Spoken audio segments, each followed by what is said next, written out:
After a very painful 12-month hiatus, the mind-bending, action-packed battle royale that is March Madness returns this weekend. As the premier battleground for the top collegiate players in the nation, each year NBA prospects are given the opportunity to show their worth in pressure-packed situations against the best of the best. And each year, guys blitz up big boards and mock drafts due to quality play, and others have their stock fall off a cliff.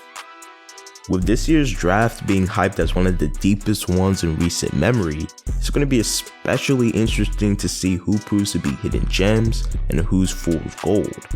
And here are some guys whose stock is primed to go to the moon or go out sad, but mostly the former. To start things off, we got Davion Mitchell. Now he shares an uncanny similarity in both name and number with a certain someone, but their games couldn't be more different. His size at 6'2", age, and offensive game that was raw coming into this season has had his stock around the mid-second round. His case for being a first-round talent starts with his defense, where he's one of the best on-ball defenders in the nation. He consistently utilizes his stocky frame and high motor to pressure opposing players at the point of attack, where he causes opponents to turn the ball over a whopping 27% of the time. He has a lightning quick first step and good blow-by ability, and even while sharing the backcourt with Jared Butler, a potential first-team All-American who could have also been on this list, he's flashed his playmaking abilities averaging close to 6 assists per game. With Baylor primed to make a run in the tournament, Mitchell will get plenty of chances under the national spotlight to put some of his fellow prospects in jail, while showcasing his own offensive upside and gritty leadership. He can be a late first-round selection when it's all said and done. Now, apologies in advance, but you're going to hear me say this a lot, as I have a lot of favorite guys in this upcoming draft, and Bones Hyland is one of them. Hyland is a lanky, rangy combo guard with a score-first mentality. He's already in the midst of a breakout sophomore season, proving to be one of the most natural scorers in the draft. He has a mature handle that at times makes it look like he's the only one on the court. That, along with his quick first step and crafty finishes, makes him a constant and pesky drive threat.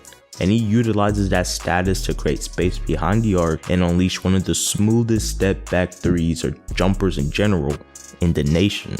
All of that makes him an overall dangerous offensive weapon. He isn't actually on too many draft boards right now, with his highest projection being a mid-second rounder, though he could rise as high as a late first, with VCU being a dark horse bracket buster.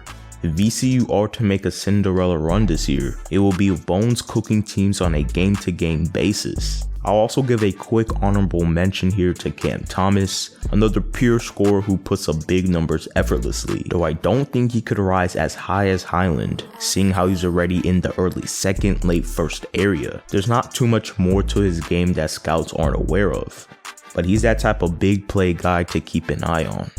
Luka Garza, by far one of the most intriguing prospects in this draft, with his projections varying from late first to undrafted. He simultaneously has the most to gain and the most to lose. He's just been a human tank this season, using his brute strength and power to overcome his lack of mobility. He's currently averaging 28-9 on 54% shooting, while also hitting 43% of his threes on 2 attempts per game. No one disputes he's been one of, if not the best collegiate player in the nation, but his game is a throwback in every way imaginable, and there are questions concerning his ability to translate this dominance to the NBA, especially on defense, where he projects to be put in a blender and pick and roll sets on a nightly basis. March Madness will give him the opportunity to showcase his defensive ability, as well as put up big numbers against quality talent. Though if his production sees a dip, he may not get to hear his name called on draft night. Ayo Dosumu is another one of my favorite guys. Fun fact, we actually share the same first name. He's a crafty combo guard who has the ball on a string and controls the pace of the game. He can play on or off ball, and at 6'5", he has ideal size for the position. After getting no first round love last season, Ayo returned to school and is in the midst of a breakout campaign, dissecting defenses with improved vision a stronger frame, and change of pace ability. He now ranks as a late first fringe lottery type of guy, and as the engine of that high-powered Illinois offense that has a pretty solid chance of making the Final Four, Ayo may very well find his name among guys like Jonathan Kuminga and James Bouknight in that 5th to 10th pick range. Speaking of James Bouknight, another one of my favorite guys by the way, he has a great opportunity this tournament as well. He's just wired to score. He lives above the rim, gets to the paint and the line with ease. This year he's been one of the most pro-ready scorers, creating offense for himself at an elite level, proficient off the dribble and pull-up jumpers, running off screens, playing through sets, the whole nine. The biggest thing left for him to prove is his ceiling as a passer, and with teams increasingly locking in on him and daring him to create for others, he has an opportunity to take a leap into the top 5 range of the draft. Ty Jones is one half of the Texan Twin Tower front court. He's very bouncy, quick and light on his feet. That paired with his height at 6'10" has allowed him to be a high value rim protector as well as be defensively versatile. He really doesn't have too much trouble coming out to the perimeter to guard smaller guys. Exactly what the switch heavy NBA teams covet now. From what I've seen, many guys have him in the late first round area, but it's that defensive versatility that can make his stock go to the moon. If Texas can string together a couple of wins, his unique blend of athleticism and defensive IQ will be on full display for the nation to see. He will casually go from guarding plodding bigs to keeping pace with some of the best guards in the country. I wouldn't be surprised at all when after it's all said and done, he's regarded as one of the 7th to 12th best prospects in the draft. And that's without mentioning his offensive potential, which I'll probably do in a separate video. Stay tuned. We are going to end this video with a guy who actually doesn't have too much room for his stock to rise.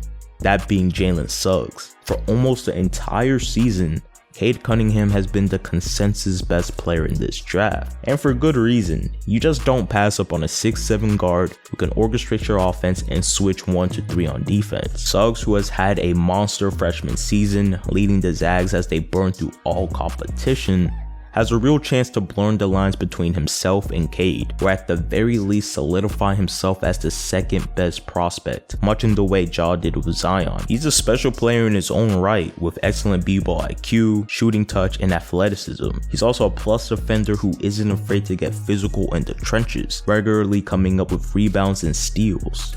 If Gonzaga makes the legendary run many have them pegged to, and Suggs continues to ball out against top tier competition, the discussion gets a whole lot tighter. He's also the type of guy to have big plays in the big moments. That is all I have for y'all today. If you like this video, make sure to like this video. And with 68 teams and over 1,000 players in this tournament, there are a lot of players who could have been on this list who aren't. If you have a couple names who you think could have been on this list as well, comment those down below. And yeah, for the few that made it all the way to this end of the video, thank you so much. And until next time, stay safe.